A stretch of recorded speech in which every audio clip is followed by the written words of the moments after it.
All right, everybody, back to get out of there. The fantasy recap. What are we at? This is week 9, I believe. So week 9 is in the books. Oh, look at that! Call it Juliet's. Shocker. So anyway, stolen vehicle report. Not important right now. Let's get to what's important, and that's the week 9 fantasy recap. I'd have to say that this might have been one of the strangest weeks in, forget fantasy football, just football in forever. I mean, obviously, everyone knows that, how I feel about the Bills game. That was, the less talked about, the better.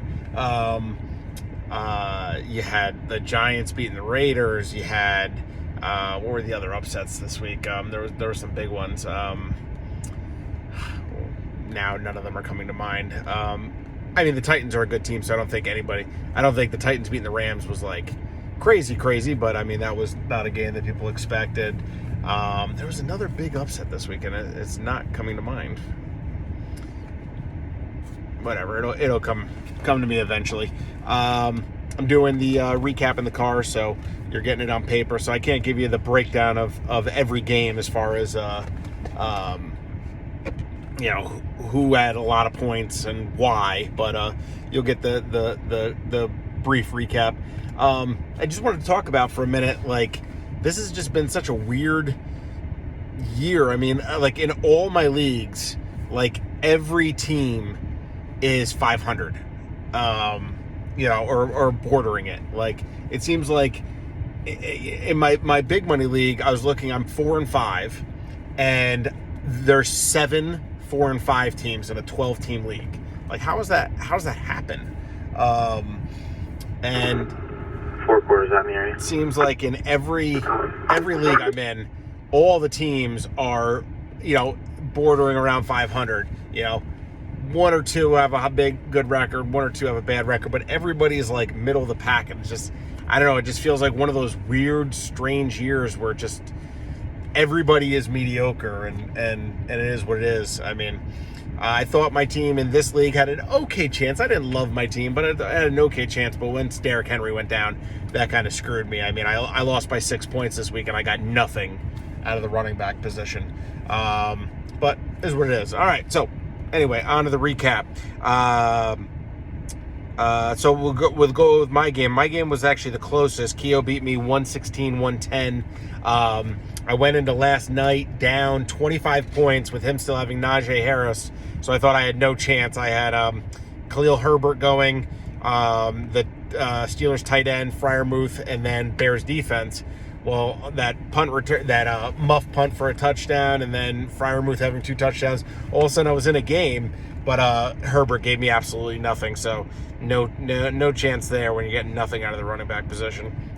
So if anybody wants to make a trade before the deadline, I need a running back badly, and I have multiple receivers that are available. So also Kirk Cousins if anybody needs a quarterback, or Russell Wilson.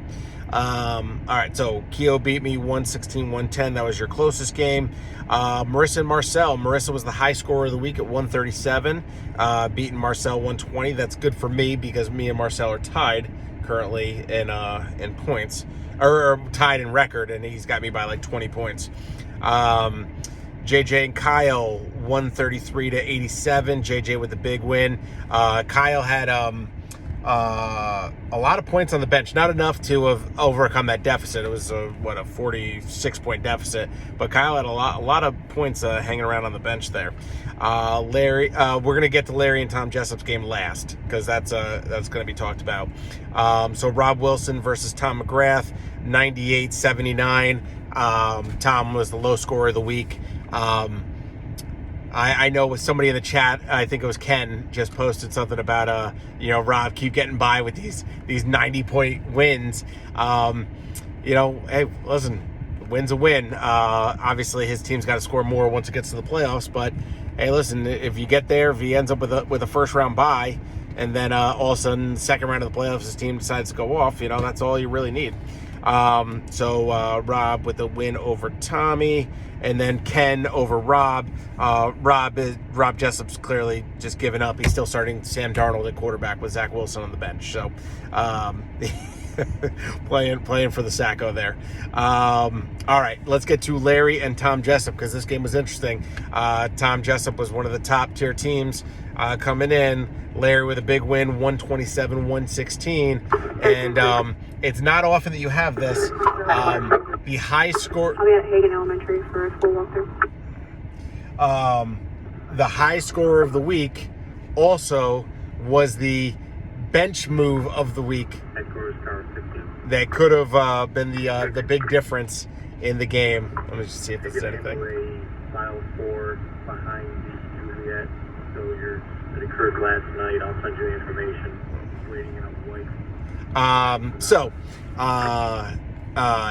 James Conner was the high scorer of the week. He scored 39 points. And while Tommy, I love your faith in Buffalo. I love it.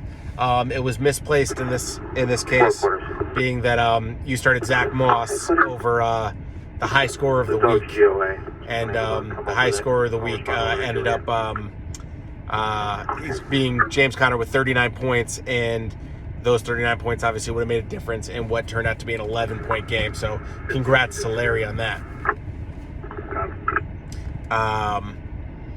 So yeah, that's that. All right, let's get to the records. Wilson is in first at 8-1. Keo's in second at 7-2. The third and fourth place teams at 6-3 right now are Tom Jessup and then Larry. Ken is in the 5 seed at 5-4. Then you get to the 4 and 5 teams. Marcel, if the season were to end today, is the 6th seed in the final playoff spot at 4-5. He's got a 20-point lead on me. I'm 4 and 5 next at the first spot out of the playoffs. And then you got Tommy at 4 and 5 and JJ at 4 and 5. So, like I said, a big cluster of 500-ish teams there. You got 5 teams at either 5 and 4 or 4 and 5. You want to throw 6 and 3 in there, then you got 2 more teams. You want to throw 3 and 6 in there, you got another team. So it feels like almost the whole league is in that cluster. Kyle's at 3 and 6, Marissa's at 2 and 7, and Rob is at 1 and 8. Marissa, I don't know if you made a deal with the fantasy gods. It seems like maybe you did, because Marissa is in second to last place in this league, although nice win over Marcel this week. And then in our other league, Kyle's league, she's currently in first place. So I feel like you made a deal, like, okay, I'll sacrifice this league in exchange for this league. But whatever, hey, it's working. Listen, I play in 5 leagues now. The last couple of years, I've been in 4 leagues. If you play in a bunch of leagues, all you got to do is get to the money in one league. It pays for everything else. So, last year was like a fluky year where I won 2 big money leagues and then gotten the money in this league as well. That doesn't happen every year. But if you can win one league, or at least get to the finals in one league, it pretty much pays for everything.